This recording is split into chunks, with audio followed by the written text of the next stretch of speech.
Do you need encouragement to turn tragedies into your own triumphant life story? If so, this podcast is for you. Listen to powerful guests who have persevered through challenges so you can gain strength to build your championship life. The host of Professor of Perseverance podcast, Dr. James Purdue. Hey, come on in. Come on in. Whoa. Hear me, some echoing now. No echo at all this time preparing, and now I got some echo. How'd that happen? Oh, well, we'll get through it. All right, as long as it's not picking up somewhere else. I don't hear it now. Just a minute. Yeah. Just a minute. Yeah, I don't hear it now. So, but can you hear me? I can hear you, yes. Okay, I'm going to have to take these off, I think. Okay. All right. Oh, we'll go from there. Hey, who am I talking to? Who's that over there? Y'all wondering, right? So it's our guest today. Okay, she's going to talk about how she went through, divorce and stuff, and she was able to find her mission in life, which is to help people. I like one thing she says here that we all ought to be a student of life and things like that. So let's go ahead and get started here with Janet Schmidt. Appreciate you being here, Janet. Elaine Schmidt. So it's Schmidt, but it's a pleasure to be here. It's always a pleasure to speak about something that I'm so passionate about. There we go, and that's what we need people to speak up what they're passionate about and share it with the next person involved, and then they can kind of pay it forward, pass it on, and help the other people. In 100 years from now, they say all this stuff's going to be all in the internet that's here forever to stay. So someone's going to find this episode and you're going to help somebody then. Yep. We all help each other through our own transformation. Yes. And I'm a big believer in that we ought to, I know we can't do everything 24 hours a day with things, but there are some things we can do in a time of need where somebody needs it. And, we don't have to run and hide like the plague. Today's special. Time, not just today, but today's times, it just seems a little special and needy, and people just seem to afraid to reach out. I don't understand what's going on here, but we need to be able to help people. They need to be able to take that knowledge, that information, and be able to share it to help the next person. So, all right, I Elaine. agree. Elaine. No, it's Janet. All right, Janet. It's Janet Elaine Schmidt. That's I don't know why. I don't know why I threw your middle name out first. I don't know what I was thinking of. But Janet, all right, thank you for being here again. And let's go ahead and get started. What I'll tell people is I'm providing a platform, and you take off where you see fit to get us involved. All right. Well, I will say this. I grew up in a rural area. I grew up in Nebraska and Wyoming and rural Colorado. And my family was economically challenged. My father was a minister, and when I was 4, my grandfather passed in front of me. And at that time, I couldn't figure out why everybody was so upset, because I actually saw angels around him. And I thought, oh, wow. Why are people so upset about this? Because he seemed to be fine with it. So that kind of passed through. And I never spoke really that much of it with my parents, because they kind of shoo-shooed it. And then when I was 10, I would go out to the fields. We lived about a block from the city limits. And there, when you're a block from the city limits, literally it's prairie. And I walked out and I would sit with the horses, and I do kind of the laying of hands. And at the time, I never knew what it was. I just knew that the horses were coming for the energy from me. And that went on for a while. And then I went into mainstream and, went to school, got married. And through time, I ended up getting divorced. And in the divorce, my youngest was about 8 or 9.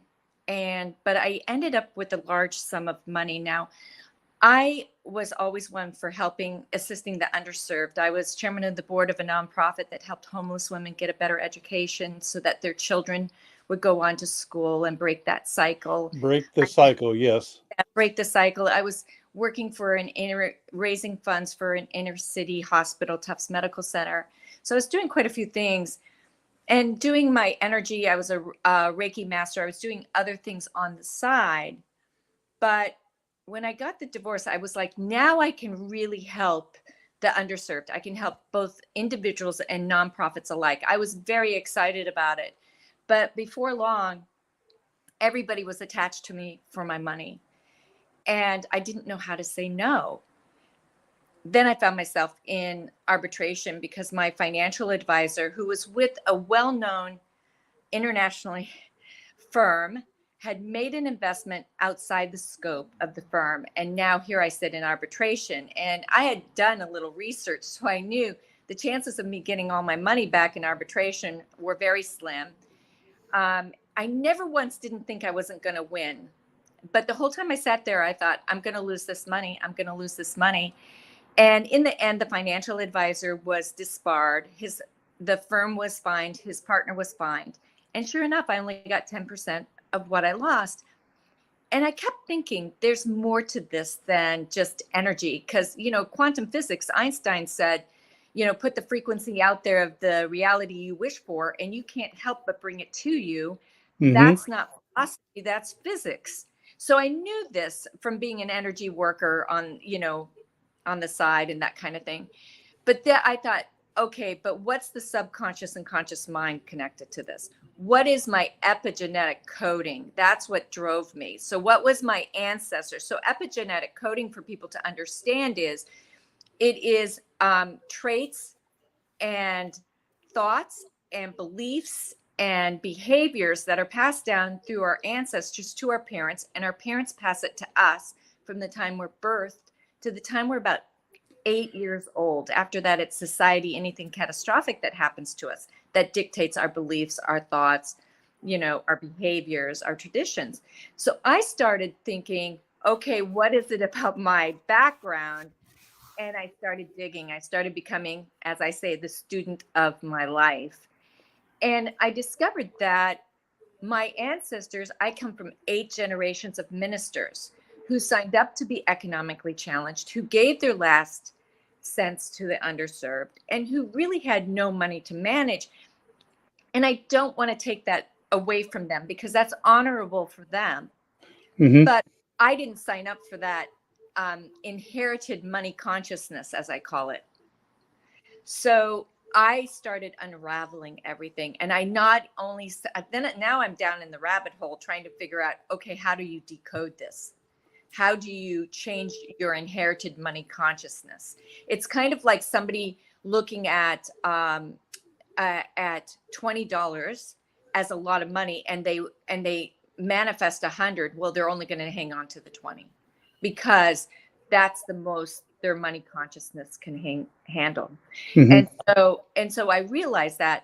So I started studying neuro-linguistic programming, hypnotherapy, theta healing, eye movement integration, which deals with trauma and phobias, and psyche and DNA re-engineering, everything that dealt with the left and right cortex of our brain, the logical and the creative part, to bring me into a whole brain state on different beliefs. And I mean, literally went down of my own lack, where lack first started, my abandonment. I was abandoned as a child. I was abandoned as an adult.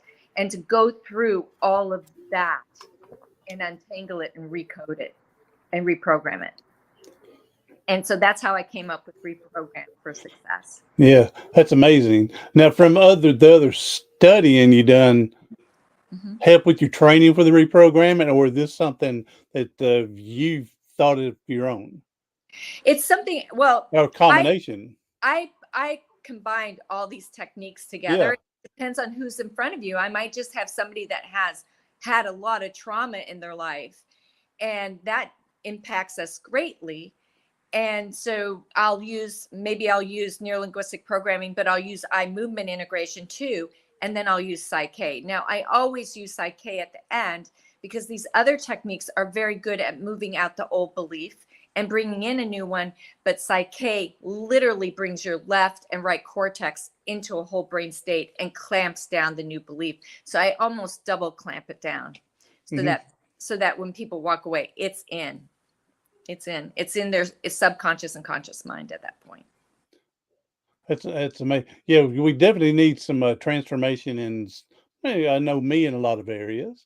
I don't know about everybody else, but yeah, I'm sure you find people's got to be more open about it too. Well, I look at it this way. We're always a work in progress. Mm-hmm. We're always working. I'm still always doing what I call goal balances from Psyche when I catch something. Um, sometimes looking at how we behave or our thoughts, our feelings, it can be really difficult. I mean, we can have something catastrophic happen to us, like what happened to me with the money. I mean, most of my money was lost. So we can have something really catastrophic like that happen to us.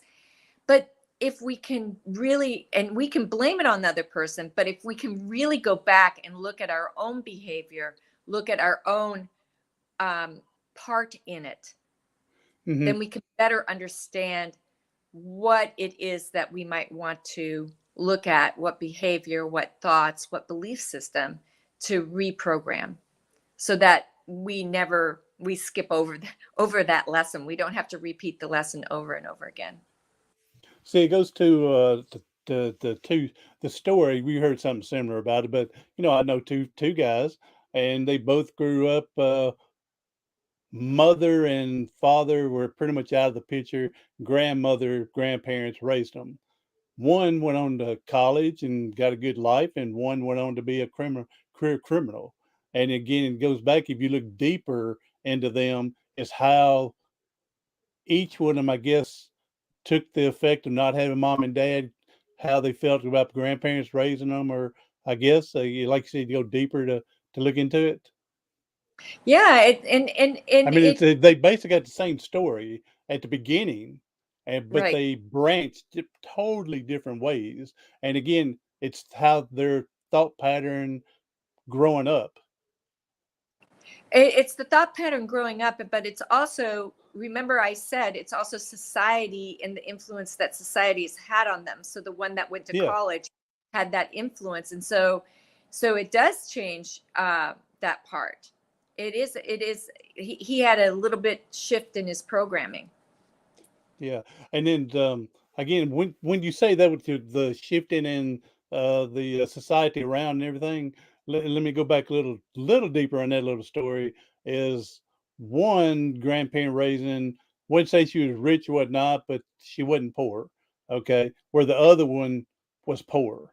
Mm-hmm. And so that society of people making fun of him growing up, being poor, didn't have the correct shoes, pants, whatever, where the other guy didn't get that. He played sports. So he had that other environment around him Mm-hmm. and got man teaching since dad wasn't around, men, Right. teaching with coaches where the other guy didn't. So, yeah, there's a lot of it than just the situation grandparents. It's the Yeah. environment and society and community around to help or hurt. Yes. That doesn't mean that other young man couldn't reprogram himself and Oh, reprogram exactly. what's in him. But yes, definitely the environment that you're in, and your friends and the society that you're surrounded with can affect. Listen, it's been proven, and people should understand this, that the biochemical effects of your brain's functioning shows that your very cells are affected by your thoughts. That means your thoughts have energy. Hmm.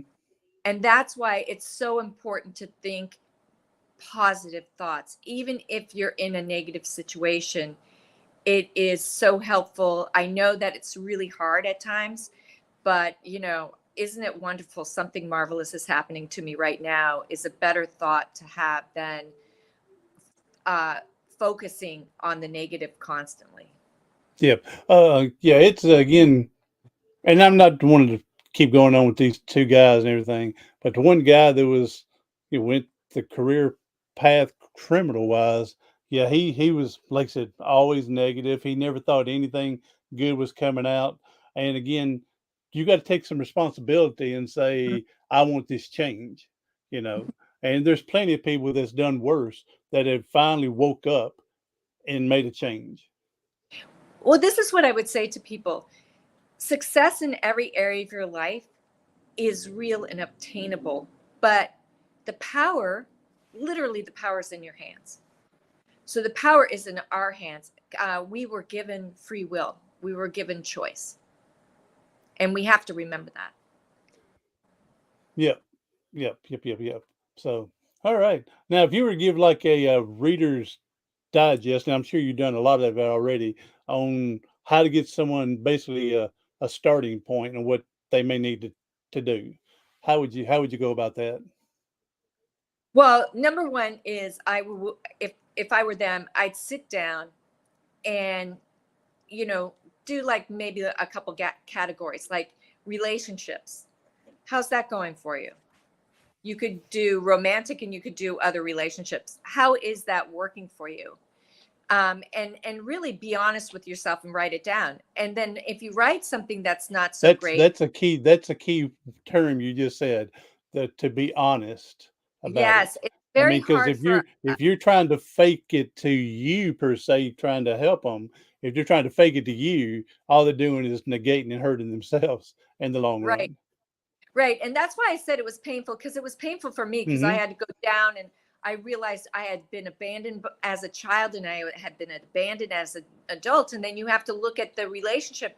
I can give a prime example. I was literally speaking to one of my children, and all of a sudden I realized that we would have the same kind of conversation over and over again, or at least 50% of the time. And I thought, why am I having this? I really Hmm. had to dissect it and I had to own it. I didn't put it on them. I had to say, okay, what part of this is me?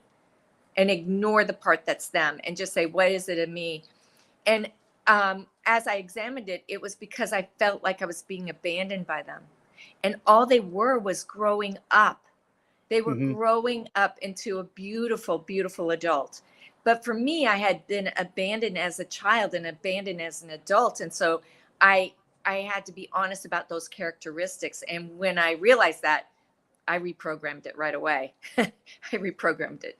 But it was painful to go down. So I would say to people, be really honest. I would go into your money consciousness, Hmm. or your abundance and prosperity level, and really be honest about how you feel about it. Then start looking at your past. Look at your It, past. Look at your inherited money consciousness. I would just That's a say it's hard for us to look at our past, for us to want to take responsibility and be accountable for what we know was failure on our part. But again, to be able to grow and learn and move on, you must do it. Well, look at there were many times when this financial advisor was making this investment that a voice inside of me said something was wrong. Something Hmm. said it was wrong, but I trusted the person and didn't listen to the voice. So I truly believe our conscious mind, or our, I call it our higher self, knows what's really good and what's not really good for us. And but I will say this, that lesson, I wouldn't be here today. I wouldn't have had reprogram Hmm. for success, and I wouldn't be in service to others like I am today if that would have never happened to me. And would I have gone down the rabbit hole to look at all these other places in my life that could be reprogrammed for a more successful life for me? And it's sad, but it's good in a way that sometimes we may have to go through painful events to be Mhm. able to find our passion in life. From Yes. there. I mean, it's you know, losing mom or dad to cancer, and then the child so devastated that they want to go to school to help find a cure for cancer. Yes. Because of that, and they were so hurt, but look what it may have brought to them. And Mhm. so, yeah, it's amazing.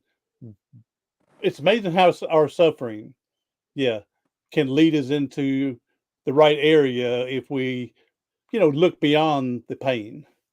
Yes, it could bring us into our purpose in our life, Yeah. our purpose. And I truly believe we're all on this earth to be in service to each other in some way, shape, or form. And Yes. I mean, it's like you having the podcast, you're in service of others, bringing awareness to them. And, and that's honorable. And so we're all here to be in service to each other. We just have different ways of getting there.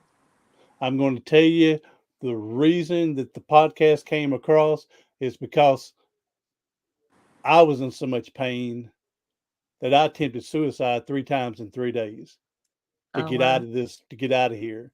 And the last time they found me sucking carbon monoxide in the garage in my van, and I was in the hospital for 7 weeks. And then, you live through a suicide attempt, they make you see a psychiatrist or psychologist. And he's the one that says, James, you've got a story to tell. You've got to, God didn't take you for whatever reason. And your purpose is to get out there and help other people. And which led me to writing my first book, starting YouTube, public speaking, motivational speaking, and then eventually this led to this.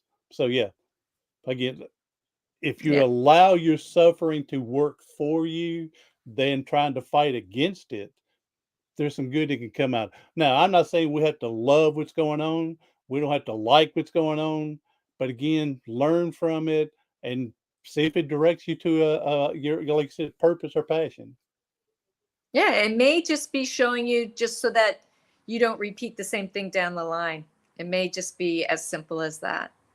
Hmm. So you don't know why it's happening, but uh, it's easier to go in the flow of it and not get too caught up in the anger, the worry of it. Hmm. Yeah. Yeah, that could be an event in itself if we get too much caught up into it, and then we just hang in that self pity and sorrow Yeah. way longer than we should. And there's no right or wrong in getting out. I don't think other people see. Like for me, I don't know if you know, but I'm in a wheelchair. I got my neck broke playing football and paralyzed, and I was in a depression for the first 5 years of my life. But I tried Mm. to hide it from everybody so they wouldn't feel sorry for me. Yeah. When then I've met other people, they're paralyzed, and within 4 months, they're up on happy, good lucky, and they're going on and about their business. So we're all different. So when someone hangs longer than what you think, that's their timeline to get out, not you to push them out.